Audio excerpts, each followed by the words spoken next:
Friends, good morning అందరికీ. మొన్న నేను వాడపల్లి వెంకటేశ్వరం దగ్గరికి వెళ్ళాను కదండి. చూడండి, లోపట విగ్రహం ఇలా ఉందండి. మొత్తం వెంకటేశ్వరం టెంపుల్ లోపట అయితే గర్భగుడిలో అయితే వెంకటేశ్వరం ఇలా ఉన్నారు. అది అందుకోసం అంటే మనకు వీడియో తీయడానికి అవ్వలేదని చెప్పేసి నేను ఆ రూపం అక్కడ మనకు అమ్ముతారండి. ఫొటోస్ మనకి కావాలనుకుంటే కొని మనం తెచ్చుకోవచ్చు.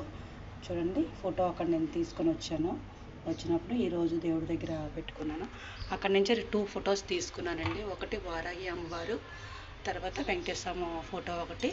అయితే నేను ఈరోజు ఈ చిన్న వీడియో ఎందుకు చేస్తున్నాను, నేను మీ జ్యోతి విశాఖపట్నం, అందరికీ తెలుసు. దేవుడి కోసం నేను పెడుతున్నాను వీడియోస్. అయితే అండి, చాలామంది పూజ చేసుకునేటప్పుడు మనం కంగారు పడిపోతాము, అంటే ఫాస్ట్గా చేసేయాలని చెప్పేసి.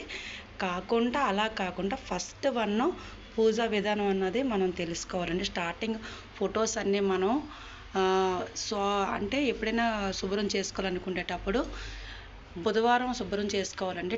ఫొటోస్ అన్నీ శుభ్రం చేసుకొని బుధవారం రోజే మనం బొట్లు అవన్నీ అలంకరించి దేవుడికి రెడీ చేసి పెట్టుకోవాలండి. అక్కడి నుంచి మనం ఏ రోజైనా సరే ఫోటో పూజలు అనేవన్నీ చేసుకోవచ్చు మనం.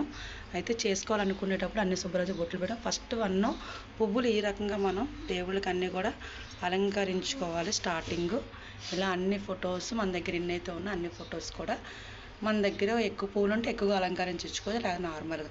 తర్వాత మన దగ్గర ఉన్న ప్రతి ఒక్క దేవుడి సామాన్లు కూడా శుభ్రం చేసుకోవాలండి. ప్రతి ఒక్క దేవుడి సామాన్లు శుభ్రం చేసుకొని ప్రతి ఒక్క దానికి కూడా పసుపు బొట్టు అన్నది కంపల్సరీగా పెట్టాలండి. పెట్టిన తర్వాత మనకు వీలైతే పువ్వులు ఉంటే ఒక పువ్వు పెట్టుకోవచ్చు.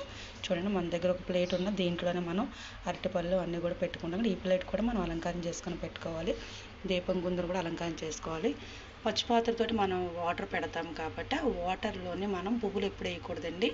దాంట్లోనే చిన్న పసుపు కుంకుమ వాటర్ వేసి దేవుడి దగ్గర అన్నది మనం పెట్టుకోవాలి. వీలైనట్లయితే మాత్రం చిన్న పచ్చకర్పూరం కూడా మనం ఆ వాటర్లో వేసి దేవుడి దగ్గర పెట్టుకుంటే మంచిదండి. అయితే మొన్న మేము అక్కడ వెంకటేశ్వరం దగ్గరికి వెళ్ళాము. అక్కడ నుంచి తెచ్చిన ప్రసాదాలు ఈరోజు నేను దేవుడి దగ్గర పెడుతున్నాను. ఎందుకంటే నిన్న సండే వచ్చేసింది, పెట్టలేదు కాబట్టి ఈరోజు మండే కాబట్టి నేను పెట్టానండి. తర్వాత ఇంకొక చిన్న విషయం ఏంటంటే, చాలామంది ఒత్తి వేసిన తర్వాత నూనె వేయాలి, నూనె వేసిన తర్వాత ఒత్తి వేయాలని చెప్పేసి మొన్న నేను లాస్ట్ టైం కూడా వేరే వీడియోలో చూసానండి. నూనె వేసిన తర్వాత ఒత్తి వేయాలండి. ఫస్ట్ ఒత్తి వేసాక నూనె వేయకూడదు, ఖాళీగా వేయకూడదు. మనం నూనె పోసిన తర్వాత ఒత్తి అన్నది మనం వేయాలి. ఇలాగా మనం పూజా విధానం ఎప్పుడు కూడా చేసినప్పుడు కంగారు పడకూడదండి. దేవుడి దగ్గర ఫస్ట్ అన్నీ మనం సెట్ చేసుకొని అప్పుడు పూజకి అన్నది మనం సిద్ధపడి ముందుకు రావాలి. అంటే మనం ఏంటంటే ముందు పూజకి అన్నీ పెట్టేసుకున్నామంటే కంగారు అయిపోతాం, ఒకటి చేస్తాం ఒకటి చేయము. చేసేది కొంచెం అయినా సరే తక్కువ టైంలో. జాగ్రత్త అందరికీ నచ్చినట్లయితే లైక్ చేసి, షేర్ చేసి, సబ్స్క్రైబ్ చేయండి. Thank you so much.